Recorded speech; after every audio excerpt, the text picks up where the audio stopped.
I'm in Wabasso, Florida at Nature Farms Pineapple Farm, and I couldn't be more pleased than to have found this gem on the Treasure Coast.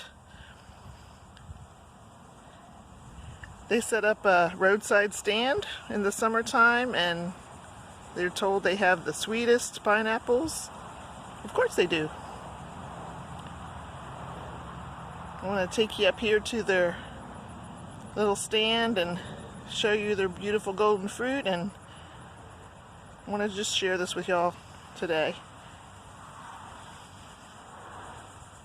He was telling on his news article that he struggles with weeds and raccoons, of all things. Critters get into his plants. He said his plantation loves the sun, and it looks like he, in order to help with the weeds, he also puts up plastic and kind of grows them like our strawberry fields.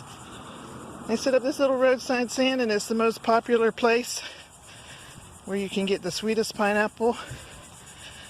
And it's encouraging because it's maybe something I want to endeavor to do on our coast. It's hard, hot, grueling work for a farmer. Prickly, hot, and he's the one-man show. Here's those beauties. Happy pineapple farming, y'all. You can do it in your own backyard or in a farm stand.